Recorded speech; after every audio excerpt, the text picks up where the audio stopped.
Good morning. We're going to wait a few moments for people to hop on the live, and we'll be back soon.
Good morning again, and thank you for joining us. I'm Captain Jordan Kraft, the State Public Affairs Officer for the Ohio National Guard, and the moderator for our event this morning.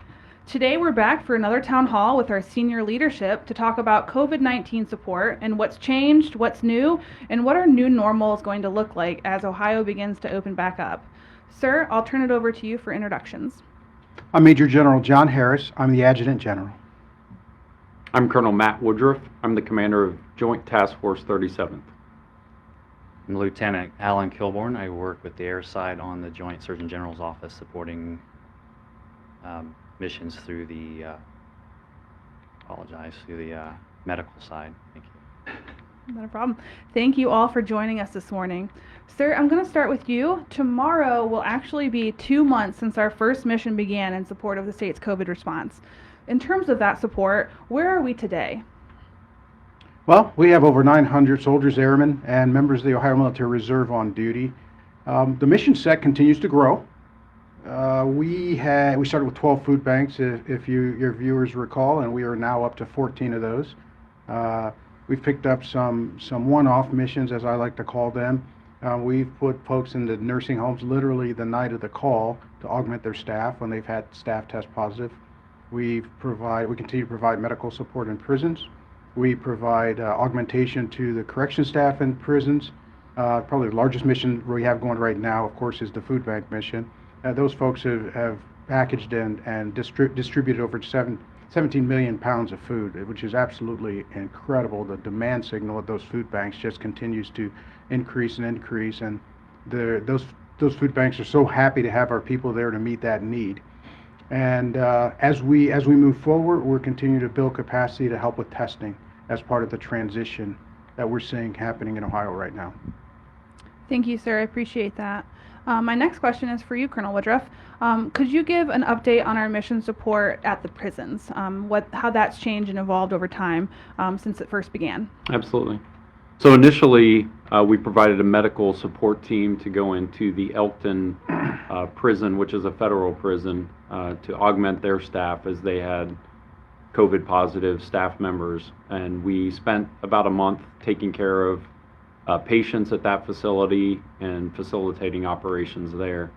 Since then, we've expanded our support to the Ohio Department of Rehabilitation and Corrections with personnel at the Marion Correctional Institute and Pickaway Corrections Institute, and also the Franklin Medical and OSU Wexner medical facilities. We've provided personnel that perform corrections officer support, whether that's providing missions within each prison or at the medical facility where we maintain observation of patients that are in those facilities. We've also provided medical support at Marion Correctional Institute and the Pickaway County Corrections Institute as well. And we've added recently the Belmont facility to that support from a medical standpoint. Thank you, sir.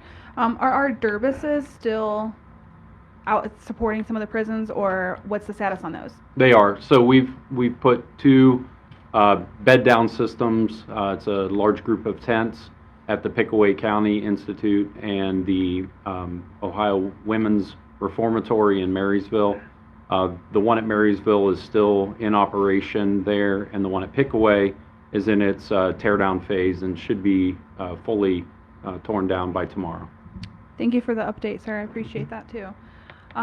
Colonel Kilborn, my next question is for you. And as Colonel Woodruff just mentioned, our support to prisons is evolving and will soon be transitioning as more and more of the staff members return to work. Are members that support the prison mission at a little bit higher of a risk of contracting COVID? And what safety measures are our soldiers and airmen taking to help prevent any spread? So the more approximate our service members are with those folks who are positive for COVID virus or showing the symptoms or tested positive, more likely they're going to be a higher risk. And our current missions do have them supporting direct care for these persons who have tested positive, so they are going to be more at risk. Safety measures we put in place, we've been following CDC recommendations of having Tyvek suits for PPE, the personal protective equipment, also the N95 masks, eye protection, face shields, isolation gowns, and gloves. And on top of that, we've trained them on how to put this equipment on correctly, how to take it off safely and dispose of it safely so we can decrease the opportunity of contracting the infection. Thank you. So while they may be a little bit higher risk, we have all the important health measures in place to keep them protected and make sure that we're mitigating any spread as best as we possibly can. General Harris, my next question is along that concept of risk. And certainly risk is not anything new to the National Guard. Our members understand risk when they sign up for any mission, whether it's supporting overseas on a deployment or here at home supporting domestic operations. In that time, since we first began our mission support for COVID, have we had anyone actually test positive while on mission? We have. We've had three individuals so far that have tested positive. That's out of 900 people on the in the mission set. So, quite frankly, that's a pretty low infection rate considering the environment that our soldiers and our airmen are working, and the amount of time, quite frankly, that they're in those exposed environments. But to answer your question, there are a couple of things that the military, specifically these kinds of troops, bring to risk mitigation. First of all, it's leadership. Leaders are in the business of weighing risk and mission accomplishment, right? And when we talk about risk to the mission. What's the risk to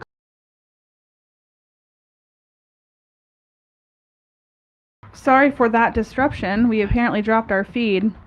We'll get back into the questions, and I'm going to go back to the question for General Harris to discuss the what our military brings in terms of risk and the assessment piece. I think that was where we had dropped off. Yeah, and I think this is important to say, to make sure that everyone got it. I'm not sure where we dropped off, but it's important to understand that risk is a formal process. Managing risk, we don't just spitball what we think. There's a formal process for assessing risk, and our leaders are all trained to do that. But what's most important is when they assess that risk, what are they doing about it? So are they implementing measures? If the risk is here, and they assess the risk is here, we implement measures here. What's that residual risk? And that residual risk is what we're working with. So leaders who can assess risk, implement measures to mitigate that risk, is a very important part of how we do this. And we always manage mission accomplishment to risk to force. Mission accomplishment, risk of force. We don't get to say, no, we're not going to do that mission unless it's something that's unlawful, and this is not. This is about protecting Ohioans, and this is what we do, so we will do the missions. So leaders who understand how to assess risk and mitigate risk, but what's most important is soldiers and airmen who have discipline, to absolutely know how to and are disciplined about implementing those mitigation measures, whether that's the proper donning and doffing of the PPE gear, whether it's about administrative things during the shift changes, whether it's about how they make contact with patients. All those things are very important, and are very important mitigation measures, and it's important that we're disciplined in the way we do it. So is there a risk? Yes. Is there less risk? Do we know how to mitigate that risk or manage that risk as the military? Yeah, so I think it's one of the reasons that the Guard's one of the best missions for this type of, one of the best forces for this type of mission. Thank you, sir, for going back to that question. Colonel Kilborn, if a member is testing positive or showing symptoms, what steps are we taking to ensure their safety and to make sure that we're mitigating any further spread? We have a location where they will be placed in isolation, and we do have a medical team that's following them. There will be face-to-face daily interactions. They will be observing for any symptoms for recovery or getting worse, and at that time, if they need further medical treatment, they will be sent to a medical treatment facility. Some of the questions they ask is, do you have a fever today? Are you have a sore throat? Are you having a cough, difficulty breathing? So do a daily assessment. And as of now, we've had no one had to go to a further medical treatment facility. They've been recovering well. Thank you, sir. General Harris, I'm going to come back to you.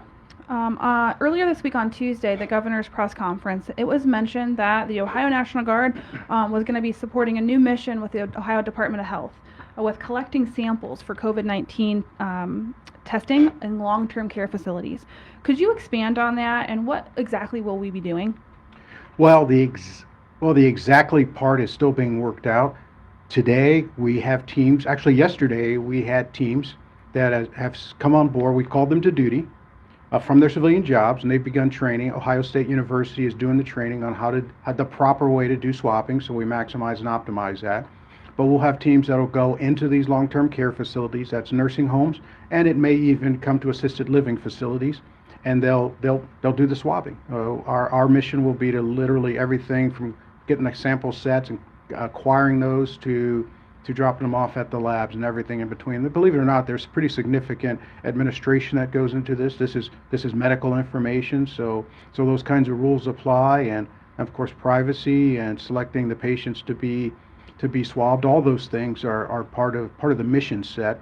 So when I say exactly what we're going to be doing isn't being determined yet, because parallel actions are happening. While our teams are training, the Department of Health and some multi-discipline testing teams over at the EMA and other venues are figuring out what to test. Okay, when it comes, for example, when it comes to these nursing facilities, you can go in and test 100%, but is that the scientifically best thing to do? Maybe not, because your data is good for about 24 hours, because we know this virus spreads pretty quickly. So is it a sampling in those nursing homes and then back to do samplings every week, every other week? Is it mass testing with a sampling every, some kind of periodic testing after that? The science folks are sorting all that out now so that we optimize what we do with the testing, but it will be Guard teams in most of these facilities that will do the testing, yes. Thank you, sir. And I know with sample collection, not many people may know exactly what goes into that. So Colonel Kilborn, would you be able to talk a little bit about what COVID test collection looks like and what we're going to be doing with those samples once we're getting them? Right, so we would be working with the Ohio Department of Health. Sample collection consists of a swab, which looks like a Q-tip on a long wooden stick, and that is inserted through the nostrils and, if not possible, through the throat, and then it's put into a container which it's sealed off, then transported back to a lab, as the General had said earlier, and then tested, and those results are sent to the Ohio Department of Health for dissemination at that point. Great, thank you for that clarification. I think our audience and our viewers can visualize how that might look. Colonel Woodruff, for you, this new mission supporting long-term care facilities, what's the breakdown of that support? How are members being trained to support the Department of Health? So as General Harris said before, the Ohio State University is conducting the training. It's a 2-hour block of training. It teaches each individual soldier, airman, and member of the Ohio Military Reserve to conduct the swabbing testing. And then they also have a class on fit testing for their N95 mask and the PPE that they'll be wearing throughout the facilities that they go into. I'd just clarify, this isn't a new mission. The locations may be new, but the mission is not. So we've currently had 2 teams on, 10 personnel per team that have been supporting the Ohio Department of Rehabilitation and Corrections to conduct these testing missions. Just this weekend, we conducted a sample testing mission in the Veterans Home in Georgetown, Ohio. So it's not new to our teams, just the members that we're bringing on will be new. Each team is devised of 10 individuals that are medical specialists, whether that's a 68 Whiskey on the Army side or a 4 November on the Air Force side, and then some administrative support as well, because as they're doing these testings, there's paperwork that has to be done as well. So to expedite the time that it takes to conduct the testing, having administrative personnel fill out the paperwork is critical. And then, as General Harris also stated, we then own the transport of the samples that we collect and transport them to whatever the closest lab is to the regional facility that we would be conducting the tests at. So whether that's the Ohio State University, the Ohio Department of Health's labs, or a local hospital that's near the facility that we're working out of. Thank you, sir. I think what's really cool about our support so far is, food banks, prisons, and now long-term care facilities. We're really touching almost every piece of society, and all the different vulnerable populations that need help. We're getting to help and support. General Harris, my next question. I know we don't have the exacts of exactly how this mission is going to look, but do you know how many long-term care facilities we might be supporting, and how would those sites be identified to receive Ohio National Guard support? Well, those priorities are being set right now by the Department of Health. I've participated in a myriad of phone calls as they're working through the strategy to ensure that we go to the right places to get the most bang for our buck, so to speak. There's not unlimited testing capability, and even if there were, maybe unlimited testing wouldn't be the right answer. So there are over 900 of these facilities in Ohio. Between staff and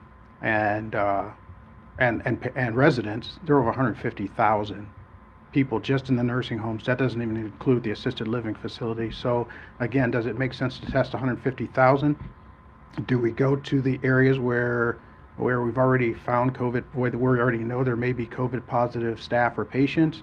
Do we go to the larger facilities? Those are questions that have to be answered by the epidemiologists and the folks at the Department of Health. They're our customers, so to speak. They give us the report on where we need to go to do the testing, and we'll be ready. Our teams will be ready and poised to go do that testing. It'll be interesting again, because this is not a one-time thing. You don't just test once and then call it done. Those results are used. Scientists and the clinicians have to get involved to determine what to do with the results. Do we aggregate everybody who's positive in this wing? There's a lot that has to be done following the testing, and then there has to be follow-up testing based on whatever that clinical plan is. So again, this isn't just a one-time deal where we hit all the nursing homes and go home. This is tied into a greater strategy that we support for our customers, who are primarily the Department of Health, and by the way, the local health departments out there, of which there are 113 around Ohio. Thank you, sir.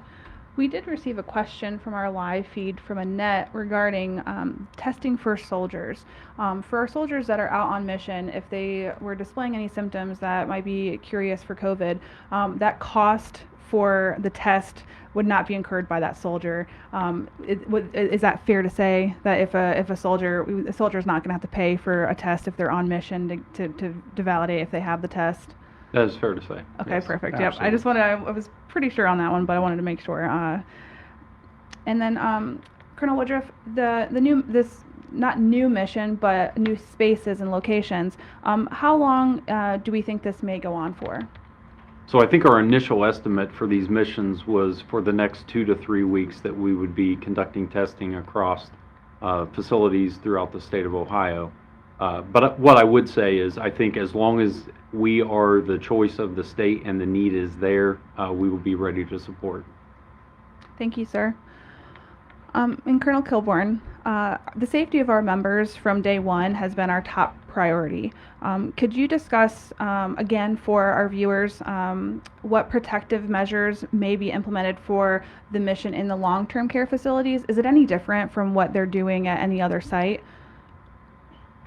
It's not significantly different that would be occurring in long-term care facilities, and that we are helping, I know with one right now, we're helping cleaning the areas, making sure the doorknobs, flat surfaces, floors, those things are clean. The work we're doing in there is still continue to be hands-on patient care and helping. So we still have the precautions in place where CDC says, have the isolation gowns, have the N95 masks, the face shields, gloves, things. So we still consider to have all those same things in place. And again, with the training, we just implement that over to make sure everybody's continuing to follow that training and not get complacent and take shortcuts. Yep, exactly. I think it goes back to what General Harris said about discipline and our soldiers being disciplined and still using all of the protective measures that they need. Colonel Woodruff, earlier it was discussed what missions we're still supporting, but could you maybe talk a little bit about what missions we've completed? Sure. So some of the missions that we've already completed are the medical support to the Elkton Federal Prison System. Those personnel came off of that mission. They went into their 14-day quarantine period and then came off orders at the end of their 14-day quarantine period. Also, the personnel that we had supporting corrections officer positions at the Marion Correctional Institute and Pickaway Correction Institute, those personnel have come off and they are currently in their quarantine period for 14 days, and then given no change in their symptomology or status, they'll come off orders at the end of that period. We've also shut down, as I discussed earlier, the bed down system that's at Pickaway. The system's still up, but it's in the process of being torn down and will be completed tomorrow. So those are the missions we've completed at this time. Thank you, sir. General Harris, some of our missions have just started, and others have been completed, just as Colonel Woodruff had just talked about. How are we working with our partners when we conclude a mission to ensure a smooth transition? Well, that's very important because first I'd like to note that the National Guard's never the lead agency during these responses. We are always supporting another agency or another mission partner. For example, for the food banks, our partner is actually the Ohio Department of Jobs and Family Services, because of course that's their mission, is to ensure that people don't have food insecurities, along with a lot of other things. So as we support that agency, as we support those food banks, of course, we're fulfilling their mission requests. We're fulfilling whatever it is that they need from us. So as we look at transitioning, we need to make sure that they're back to steady state operations, or that there is a backfill plan for us. Elkton Prison was a great example. You know, it's a federal prison. We had folks in there, medical teams supporting Elkton Prison, and we ensured that we had a good handoff from our folks who were there. Our nurses, our docs, our PAs, and medics had a successful handoff to the federal contracted folks that were coming in to backfill us, and that's part of the strategy along the way. And then we have to look at the safety of the community also. You know, if our soldiers and airmen need to quarantine because they were in a risky environment, then we provide that opportunity for them. In some cases we direct it. Some cases we direct it. But we always ensure also that as we transition off the mission, that we're providing safety for our community and not creating risk in our communities as we send our folks back home. So it's a well thought out approach, and this has been a very important transition because we transitioned from kind of that frantic crisis stage to now more of a steady state stage. So our headquarters has transitioned to more steady state operations. Our command and control mechanisms have transitioned, and the relationships that we have both with EMA, the folks downtown, and our mission partners, we've gone to a more rhythmic kind of way of conducting meetings and passing information so that we know that we're in this for the long haul. Great, thank you, sir. And I'm going to come right back to you for another one. So we just talked about how we're supporting our partners during the transition. And if we could we talk a little bit about how the Ohio National Guard might transition internally as our members get called back to their own civilian employers? Is there going to be any type of change that you could foresee in how we conduct our mission set? Well, we do our best to ensure that we create as little impact on employers as possible when we call people to these sorts of missions. For example, we know in this type of pandemic response that some of the providers, physicians, nurses, even EMTs in some cases, are critical in their civilian jobs. So most of those we never call to duty in the first place, and we try to ensure that we keep that balance. So that if someone's critical, for example, first responders, we don't call them to duty in the first place because we're doing more harm to the community than we may be doing good.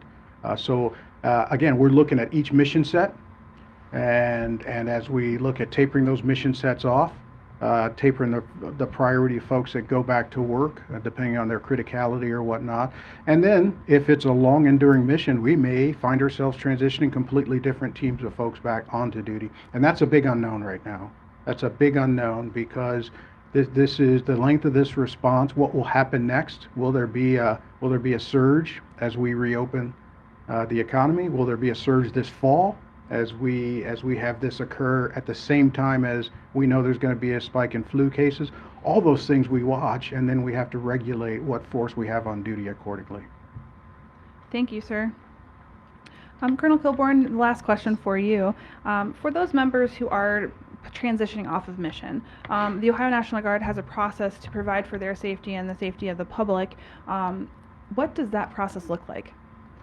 As soon as a service member comes off a duty that's regarded as high risk, they go into an immediate 14-day quarantine. And again, they are followed by a medical team that contacts them daily to monitor signs and symptoms, maybe possibly of COVID. What's real important, if a soldier or an airman feel as though they're having these signs and symptoms, they need to contact and let somebody in their chain of command know that they're starting to have these signs and symptoms. And if they do get worse, they need to seek immediate emergency medical treatment at that point. But they do get contacted daily by a medical team that's been set up. Awesome. And I believe they're also given the option of quarantine at home if that's a little bit more conducive to their family life, or on outside location. So we have a lodging option for them if that's the route they'd like to take, and they can also quarantine at home. And that's really for their safety and, again, the safety of the people that are in the community around them. That's true. And then also we give them information on restriction of movement, so they know that they're in a 14-day quarantine. They're not supposed to be going out shopping or eating out, those types of things. They need to be at home monitoring what's going on, and also distancing in their house as best they can and keeping those distances. We actually created a pamphlet that's out there that can be looked at that gives more information on that as well. Wonderful, thank you. I know one of our main goals is making sure that we're not spreading at any way the exact virus that we're trying to prevent and help mitigate the spread of, so that policy is really important. Colonel Woodruff, my last question for you before we close with General Harris is, are the members paid for their time if they are having to self-quarantine? Absolutely. So every soldier that comes off mission that goes into a 14-day quarantine or isolation period is still on orders throughout that period. And then if they were to become symptomatic and require care beyond the 14 days, they would stay in a paid status through that time period until they're completely ready to go back to their civilian employment or back to work in the National Guard. Thank you, sir.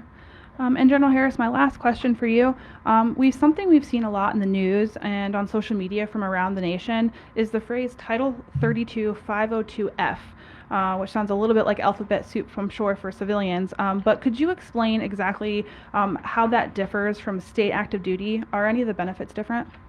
Well, yes, the benefits are different, but the simplest way to explain the difference is that the typical way that we respond is in a state active duty status when the governor calls us to respond to an emergency.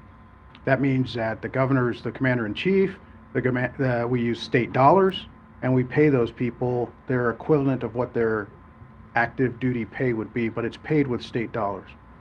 Sometimes, when the scale and scope of an emergency is large, as it is here, the federal government will authorize federal dollars to pay soldiers and airmen in a federal status, but still under the command and control of the governor. That's what this Title 502F of the Title 32 502F of the U.S. Code. That's the authority to do that, and the governor has granted that. The president has granted that. So they're in a federal status. They're on active duty, but still under the command and control of the governor. So the benefits are all the benefits that they would get. They were entitled to active duty. If they go past 90 days and they start accruing GI Bill benefits, as an example. So while the dollars and the pay aren't that different on a day-to-day basis, the benefits are significantly different. Again, eligibility for GI Bill after 90 days, eligibility for TRICARE insurance, all those things, which are pretty significant, not only for the soldiers and airmen, but in terms of how we support their families. And it's important because state active duty, quite frankly, the bill would be significant for something like this. And during a crisis like this, states are burning through dollars like crazy, and most states have have a requirement to balance their budgets, and that's just impossible in a major crisis like this, where state revenues are going down, a requirement to balance a budget, and huge expenditures from the state right now. So this 502F is critical to our ability to support the response. Thank you for that clarification, sir. And that concludes our question and answer portion of today's town hall. So as we finish up, General Harris, final thoughts? Yes, I've been doing a lot of reflecting today, as I hope all of you are, as we approach this Memorial Day weekend. And as we are all just running from pillar to post to ensure that we provide the right response for the people of Ohio, I think it's important that we do take a moment to reflect during this very stoic weekend, because it's the sacrifice of the people who we memorialize on this weekend that have given us the ability to respond the way that we have. They've given us the ability to have the debates that we're having about the reach of government and what's appropriate and how to protect the people of Ohio. And those debates are raging, as you know, and it's those people who've given their lives that have given us the right and the freedom to do that. So I enjoy watching that, but reflect on that, but also consider that the National Guard right now is also writing its place in history. I pray that we don't have any losses, any casualties, so to speak, as a result of this incredibly unique event, this 100-year event. But at the same time, we know that we are sending people into places where they're putting their health and their safety at risk, and they're doing it in some cases voluntarily and willingly, and that's our mission. And this is a defining moment for the National Guard, and those folks that are on duty and supporting the duty and standing ready to perform their duty are writing that history. As I said, we had a nursing home call us. It's desperately short of staff, and we had staff there that night. So this fight tonight concept, it may not be crossing the line of departure in career or whatever, but it is definitely responding to the need for the people of Ohio, sometimes at their own personal risk. And the National Guard of today just personifies that. And the Ohio National Guard, I couldn't be more proud of you, and thank you for stepping up to meet the challenge. Thank you, sir. And that concludes today's town hall. I'd like to say thank you to all of our viewers and repeat viewers who spend time with us this morning learning about what we're doing to support Ohio. As a reminder, you can visit our website, ohio.ong.gov, and sign up for daily updates on our COVID support and a variety of other topics that will go straight to your email. With that, I'll say thank you and goodbye until next time.